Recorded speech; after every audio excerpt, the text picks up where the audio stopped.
আমাদের একজন বড় ব্যারিস্টার, তিনি বলছেন। আর আপনারা তো সাধারণ মানুষ, অনেকেই বলে তো ভগবান মানি না, অনেকেই বলে তো কৃষ্ণকে ভগবান মানি না। আরে তুই না মানলে কি কৃষ্ণ ভগবান হবে না? তাই নয় বাবা? তাহলে কৃষ্ণ ভগবান, এটা মনি ঋষিরা প্রত্যেকে বলছে। আর কে বলছে? মহাত্মা গান্ধী তিনি বলছেন, বিবেকানন্দ তিনি বলছেন, রামকৃষ্ণ পরমহংসদেব তিনি বলছেন। আরো কত প্রমাণ দেবো? তারপরেও কৃষ্ণকে ভগবান মানবেন না? ভগবানকে ডাকতে হবে, কারণ সরাসরি ভগবানকে ডাকতে হবে। আর ভগবানকে ডাকলে আমি এমন টোটকা বলে দেবো, 1 মাসের মধ্যে তার কৃপা পাবেই পাবেই। কিভাবে? ভগবান নিজে বলছে, আমার ঈশ্বর ভাব আপনারে হীন। দেখুন, আমাকে ঈশ্বর ভাবো, আমাকে বিশাল কিছু ভাবো, আর আপনাকে হীন ভাবো, এটা নয়। তার প্রেমে বশ আমি না হই অধীন। তার প্রেমে আমি বশ হতে পারি, কিন্তু তার অধীনে যাব না, তার কাছে যাব না। কিভাবে যাব? মোর পুত্র, মোর সখা, মোর প্রাণপতি, এইভাবে করে যে আমায় শুদ্ধ ভক্তি। আপনারা বড় মানো, মানো আপনাকে, আপনি বড় মহান, আর আমাকে আমাকে সমহীন, আমি তোমার সখা, আমি তোমার পিতা, আমি তোমার সন্তান, এইভাবে হই আমি তাহারও অধীন।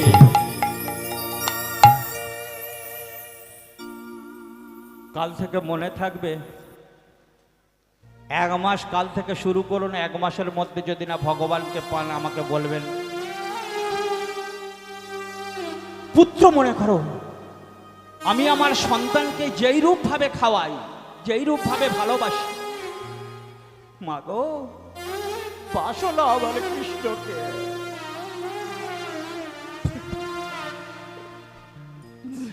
মা গো বাসো না আমার কৃষ্ণকে, তাহলে তোমার কৃপা হবেই হবে।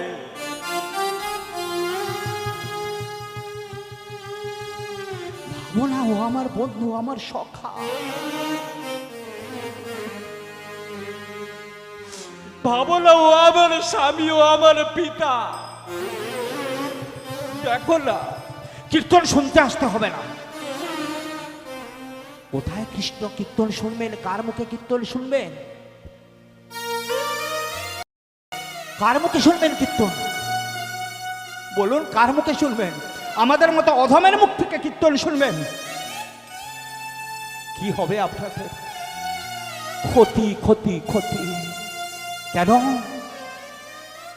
পদ্মপুরাণ বলছেন, অবৈষ্ণব মুখদগিরিণং ভূতং হরিকথামৃতং শ্রবণং নৈব কর্তব্যং সর্পচিষ্ট যথাপায় যথাকায়।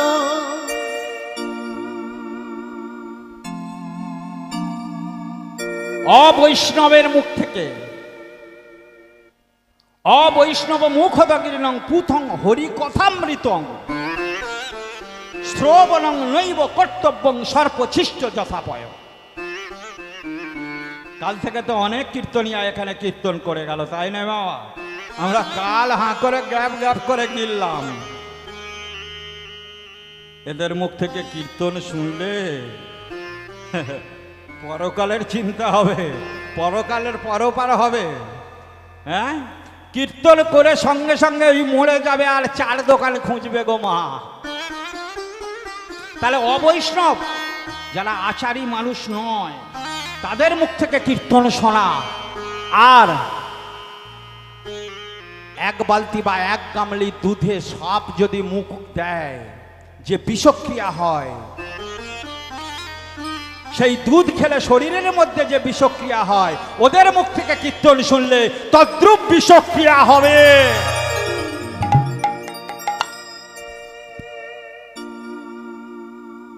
তাহলে কি হবে? আমরা তো ধর্মের, কি বললেন ধর্ম? আরে বাবা, ধর্মটা কি সেটাই তো জানি না। ধর্মটা কি আমরা জানি? এখনই এখানে এই এতগুলো ভক্তমণ্ডলী বসে আছে, এক্ষুনি যদি বলে বাবা তুমি কি ধর্মের লোক, সঙ্গে সঙ্গে বলবে আমি হিন্দু ধর্মের লোক। আহা, কি গো মা, এটাই তো বলবেন নাকি? না, সনাতন আছে, থাকবে, ছিল। যতই আক্রমণ করুক আমার ভগবান নিজে এসে উদ্ধার করবেই করবে। এই যে ধর্ম কথাটা আমরা বললাম, ধর্ম জানি না কেন? ধর্ম কি? রামকৃষ্ণ পরমহংস দেব বলছে ধর্ম কি করে জানে? ধর্ম হচ্ছে সেটাই শেখা ঈশ্বর লাভের একটা উদ্দেশ্য। একটা মানুষের কি উদ্দেশ্য? কি মানুষের উদ্দেশ্য হচ্ছে ঈশ্বর লাভ। আর আমরা যেগুলো করি এগুলো কি? আমরা তো সারাদিন সংসার নিয়ে ব্যস্ত থাকি, টাকা পয়সা, জমি বাড়ি গাড়ি এইসব নিয়ে ব্যস্ত থাকি। তার সঙ্গে আর একটা কথা বলি, খারাপ কথা বলবো, নারী। এটা নিয়েই আমাদের জীবন। না, মানব জন্মের উদ্দেশ্য ওটা নয়। রামকৃষ্ণ পরমহংসদেব তিনি বলছেন মানব জন্মের আসল উদ্দেশ্য কি জানো? ঈশ্বর লাভ। বিবেকানন্দ কি বলছেন? বিবেকানন্দ বলছেন শিকাগো শহরে প্রথম ধর্ম সম্মেলনে সমস্ত মানুষকে, আমেরিকার সমস্ত মানুষকে শিক্ষা দিয়ে এসেছিলেন কি জানো? ওরে ওরে মানব জন্মের আসল উদ্দেশ্য কি জানো? নিজেকে আধ্যাত্মিক চেতনার উন্মেষ ঘটানো। তাহলে বাবা আমরা তো বারবো তো করি না, ভগবান সম্বন্ধে জানি না, ভাগবত কথা শুনি না, কীর্তন শুনি না। আর ধর্ম কি? আমার সনাতন গোস্বামী বলছে কাকে? সনাতন গোস্বামী জিজ্ঞাসা করছে কাকে গো? আমার গৌরাঙ্গ মহাপ্রভুকে। কি জিজ্ঞাসা করছে? প্রভু ধর্ম কি? এই যে আমরা কীর্তনে অনেক বড় বড় বড় বড় মাপের কথা বলি, তাই নয় মা? যেটা আমাদের বোধগম্য হয় না। ধর্ম সভা এটা নয়, সাধারণভাবে মানুষকে বোঝানোটাই ধর্ম। একটা অশিক্ষিত মানুষ, কেউ ক্ষমা করবেন আমাকে যদি কেউ থেকে থাকেন, তাকে যদি আমি পদাবলী সবসময় শুনিয়ে থাকি, সে কি বুঝতে পারবে না জানতে পারবে? ধর্মটাকে বোঝালে কি হবে? কেমন করে বোঝাতে হবে? সোজাভাবে, তাই নয়? তাই কি বলছে সনাতন গোস্বামী আমার মহাপ্রভুকে জিজ্ঞাসা করছে প্রভু ধর্ম কি? শুনবে সনাতন, ধর্ম কি? জীবে দয়া নামে রুচি।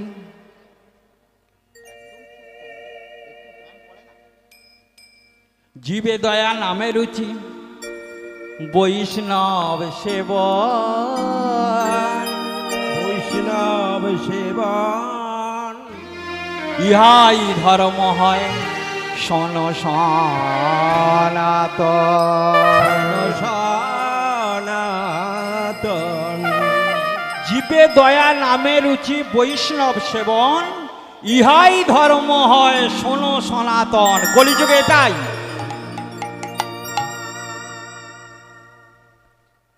এটা একটা পদ চৈতন্য চরিতামৃতে আছে।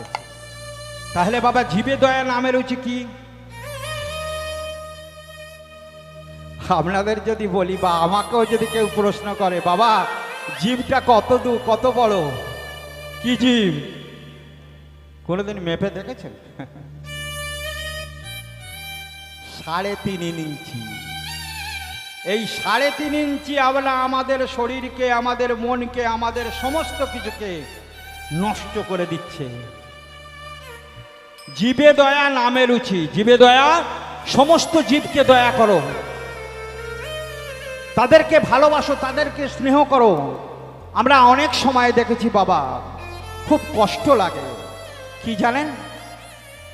দেখবেন চা দোকান আছে না, চা দোকান বা কোনো হোটেল, একটা কুকুর শুয়ে আছে ক্ষুধার্ত অবস্থায়, তাকে এক মুষ্ঠ ভাত বা একটু কিছু দেওয়ার প্রয়োজন মনে করিনি, তাকে কি করছি?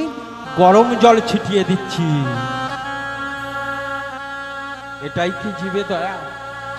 পাশের বাড়ির একটি ছোট্ট ছেলে খেতে পাচ্ছে না, মা খেতে দিতে পারছে না, মা জলে নয়লে কাঁদছে, কোকারে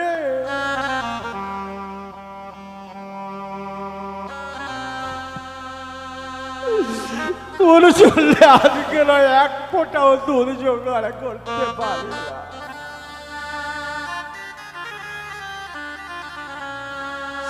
বাবা বাবা শোন না বাবা, দুধ দুধ করে কাঁদিস লালে, আমার যা বুক ফেটে যাচ্ছে।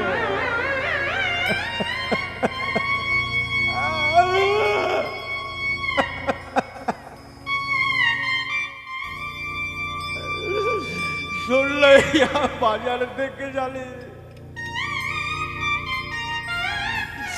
50 পয়সার ব্যাগ সাদা দুধ কিনে এনেছি।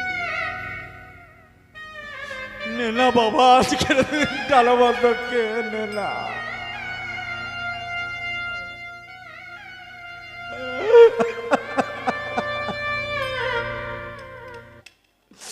নীলা বাবা, তুই আজকের দিন ডালা বন্ধ কে নে।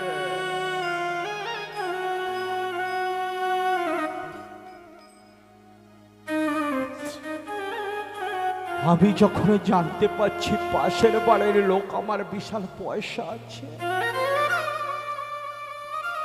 আমি তাকে 50টা টাকা দিয়ে তার দুধ কেনাতে সাহায্য করতে পারি না, কারণ ওর ছেলেকে আমি কিনে দেব কেন? এটাই কি জীবে দয়া?